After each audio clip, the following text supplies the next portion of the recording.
I'm Landon, DeRoo, and I will be discussing the college football playoff. Starting off with the number 1 team in the country, the Georgia Bulldogs. Coming in at number 2, the Michigan Wolverines. Coming in at 3, the newcomers in the playoff this year, the Horned Frogs, led by Max Duggan and Sonny Dykes. Welcome to the party. Number 4, we have the Ohio State Buckeyes sneaking in barely by the skin of their teeth after that USC loss to Utah the other night. Alrighty, then let's get started. Donovan Edwards, the pistol back. McCarthy to throw it. McCarthy looking, throws deep, got a wide open receiver. Cornelius Johnson sprinting, touchdown Michigan. 75 yards. They said the kid couldn't throw the deep ball. At the number 2 Michigan Wolverines facing the number 3 TCU Horned Frogs. And starting off with Michigan, strengths, offensive line, almost always controls the game, and in the trenches just absolutely obliterates defenses, breaks them down, wears them out until you can just run all over them. It's worked all year for them, and I see Harbaugh and Sharon Moore and Matt Weiss continuing to push that and hopefully set up some play action for J.J. McCarthy for them to bring home a national championship. Again, running the football, it's what they like to do. A question for running the football, though, is can Donovan Edwards keep up his hot streak? You know, Blake Corum going down, he will be heavily relied on in the playoff moving forward. Another strength about this matchup, particularly with TCU, is they have more talent. TCU has really good playmakers. They have Max Duggan, they have Quentin Johnson at wide receiver, but I just think Michigan has more talent brought in and eventually will help them at the end of the day. Another thing that helps the Wolverines is their time of possession. Going back to the offensive line, like I said earlier, the offensive line, arguably the best in the country. That time of possession, the Wolverines are 5th in the country in time of possession, which really helps them control the game and, wear down the opposing team's defensive lines and busting the game wide open, like I said earlier. Some weaknesses for the Wolverines. They have to be able to limit these big plays, particularly against TCU. Not that they've done a horrible job at it throughout the season. TCU is one of the best teams in big plays, one of the most explosive offenses in the country. But TCU, they rely a little too much on those big plays, so if Michigan can just figure out a way to stop them completely, it's going to be a long night for the TCU Horned Frogs. Another weakness for the Wolverines, just looking through my notes right here, is they have to get off the field on third downs. Now, I know they've had a great defense all year, but the last 3 games, opponents are converting on third down 40% of the times, with 50% coming from the Purdue game last week. Now, the last 3 games, not only are they converting on third down 40% of the time, but going to the last 7 games, the Wolverines are outscoring opponents 157-20 in the second half. And I think that's a testament, to Jesse Minner and the defensive coaching staff, but also the offensive coaching staff stepping it up in the second half, wearing down teams. I think that's also part of the offensive line slowly getting to that point where the opposing defensive lines just cannot take it anymore. And then another weakness for the Wolverines is get more takeaways. You have to get takeaways if you want to win a national championship. And Georgia, I'm not going to lie, Georgia looks like the more talented team right now, maybe a smidge better than the Wolverines. The Wolverines, if they want to win and have a chance at a natty, they have got to force more takeaways. Overall, in this matchup between Michigan and TCU, I think this matchup fares Michigan very, very well. Michigan's goal is to always run the football and just pound the opposing team's defensive line, and TCU has the 63rd overall ranked rushing defense, along with the 79th overall passing defense. So I think the Wolverines should have no trouble moving the football against them. It just depends if Michigan will stick with the run consistently and slowly give it time to wear it down, or if they're going to kick it into gear with J.J. McCarthy throwing more play action as they have the past couple weeks. Not only do I feel like they fit in well, but I also feel like our defense, although we have got to limit these big plays, they have done a pretty good job at that most of the season this year. Just the last couple weeks, it's been a little frustrating, I guess, for the Wolverines. TCU's offense relies heavily on the big plays. They don't really go on long drives. They're one of the most explosive offenses in the country, so you have to be able to stop that. But if the Wolverines can limit big plays, limit stupid mistakes, and just run the football, they should get away with a W here. During the course of the afternoon, 1st down and 10. Used to play the position, right? Yeah, a little bit. Duggan, quarterbacking, taking off. Duggan with his legs. Oh, Duggan all the way for the touchdown.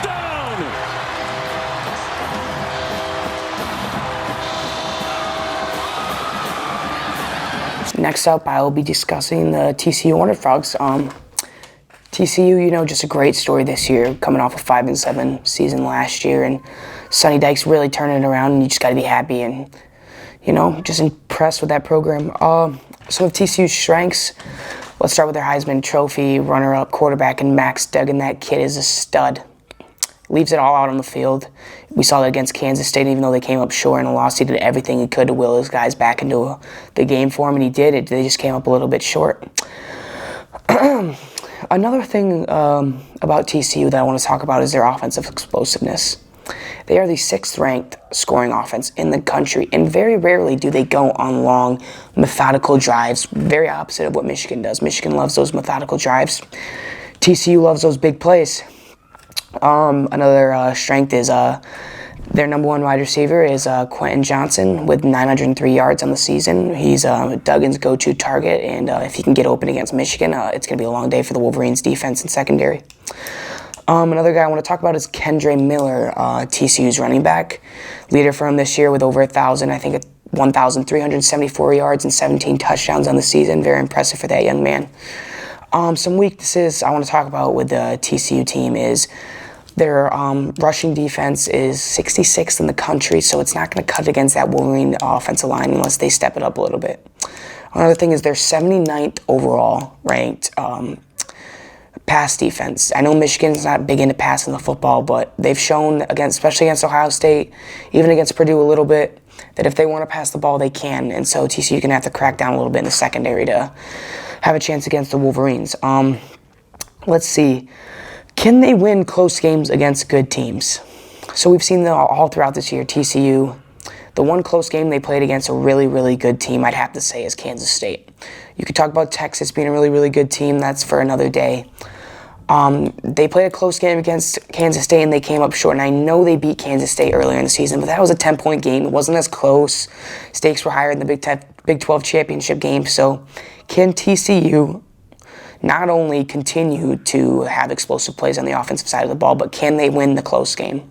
All right, continuing with TCU, I just want to continue with them and see how they match up with the Wolverines. So looking at my notes here, Michigan's a team that will force you to earn your points the hard way. They very rarely are going to let you score consistently, at least, on the big play. So TCU's going to have to earn it the hard way. And they haven't been doing it this year. They haven't been stepping it up on offense and with the long, methodical drives. TCU will also need to try and force some turnovers to stay in this game, like most underdogs will have to do to compete with a better team. And I'm not scared to say Michigan does look like the better team. I even think Ohio State is a better team than TCU right now. I'm not saying that TCU didn't earn it, but just looking at, how they fared this year against teams that weren't really all that great and playing down. And with their schedule, you could talk about their schedule being tough. I don't personally think it's that tough, but statistically it is. So Michigan ranks top 10 in most defensive categories, so TCU's really, really going to have to earn it on the offensive side of the ball. I'm rambling here, but let's see. Michigan's pass defense is 18th in the country. I know it's not anything spectacular and something to write home about, but they are reliable. You got to watch for Will Johnson on one side of the ball, and then Mike Sainer still at the nickel, and then DJ Turner on the other side of the Ohio State quickly into Michigan territory. Stroud winds up, throws a deep ball sideline. Caught! Touchdown! Marvin Harrison Jr. Marvelous! 42 yards. Next up, matchup is Ohio State and Georgia. And I'm just going to get us started with Ohio State. First thing to mention with Ohio State, C.J. Stroud, of course, Heisman Trophy finalist for the second straight year this year, although he did come up short. You also have to mention those wide receivers. Their wide receiver coach, Brian Hartline, that guy just breeds absolute animals over at wide receiver. Marvin Harrison Jr., arguably, I think he got robbed. I think he should have won the Blickton-Off Award for best receiver in football. No disrespect to Jalen Hyatt. You also have Emeka Ibuka, who's been reliable all year at tight end, Cade Stover. And then on defensive side, Tommy Eichenberg. He's really solid this year.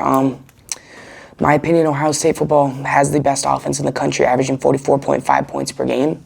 They could probably step it up a little bit on the defensive side of the ball, allowing 19.3 points per game and 303 yards per game, with 184 of those being passing and than the 109 yards rushing. My question for them in this matchup with Georgia is, can their defense hold up with Georgia's O-line? Georgia plays a similar ball, like they're a similar ball club to Michigan. They love to control the trenches, and they love to kick your booty on defense. So, and it didn't fare well for Ohio State, and we just have to see if they can get their receivers open and, keep C.J. Stroud from getting pressured. I think something that really gives Ohio State a shot in this game is their high-powered offense. They're going to have to rely on it, but their defense is going to have to do a much better job in this game than they did against the Wolverines. Jalen Daniels would like to, but Jalen Carter's got him again. And I wonder if Kirby Smart will dare take a timeout here. Did you see that at the end of the play? He lifted him up with one hand. One hand. My, oh my. I'll tell you, I think he's the best non-quarterback draftable player. Might even include those guys. But look at him fight through two people. And then watch this. Lift him up. With one hand. Oh, my goodness. That's like... Alrighty, and last but not least, coming in with the defending national champions, Georgia Bulldogs. So I want to get started with, Georgia's a very, very similar team to Michigan. So to start out on their strength side of the table is their offensive line. They love to control the game, and they just make it easy on Stetson Bennett in the backfield. Their defense is also a really good strength for them. They're not quite as good as the number one defense they had last year. I think they round out around the ninth area in total defense in this season. Another thing for them, and I think he's, quite frankly, not quite the best player on the team. Jalen Carter on the defense side of the ball for Georgia is the best player on the team, but Brock Bowers, sophomore tight end, in my opinion, best tight end in the country by far. And then I want to talk about Stetson Bennett a little bit. Stetson Bennett, not most talented guy, doesn't have the most size, but he's reliable and he shows up in big games. And not only does he have that going for him, but he also has all the talent in the world surrounding him. So if he can play good and his team can play good around him, nobody's beating him. One struggle for Georgia this year has been the red zone offense. They just have to be able to put the ball in the end zone, and that's really one of the only weaknesses I can find for them.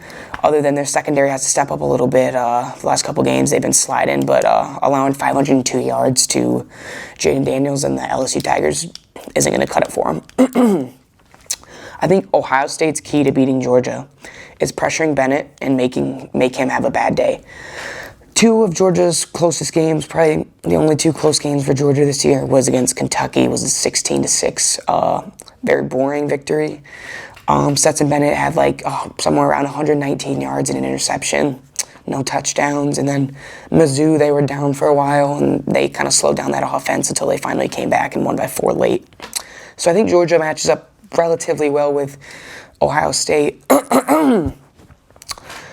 They run a similar game as Michigan does, and we saw how that played out for the Buckeyes. But Ohio State's got revenge on their mind. They're upset. They're pissed off after that loss to the Wolverines. So they'll come in hot, look to be more explosive and be more aggressive in the play calling. I think that really bit Ryan Day in the butt in the last game against Michigan, the last game they lost. So if Ryan Day can be more aggressive in this game, and I think they will give Georgia fits. Ohio State's offense gave Michigan fits too. They're too good of a football team to not give another great football team fits. I think Georgia will probably pull it out in the end, just how I think Michigan will pull it out against TCU. I think Michigan has the better matchup playing TCU than Georgia does playing Ohio State. I do think Ohio State's better than TCU, as I mentioned earlier, and I also think that Ohio State doesn't need the explosive plays. I mean, they help. They have Marvin Harrison Jr., a deep threat, and he's just so reliable. Those wide receivers are reliable as heck. But I do think that Ohio State will give Georgia fits. I think Ohio State has the weapons on offense to go on long, grueling drives. Their offensive line is pretty good. They got Dallin Hayden in the backfield. I don't know if Mayan Williams is out for the season or not. Trevion Henderson was also hurt, so they're having injuries back there.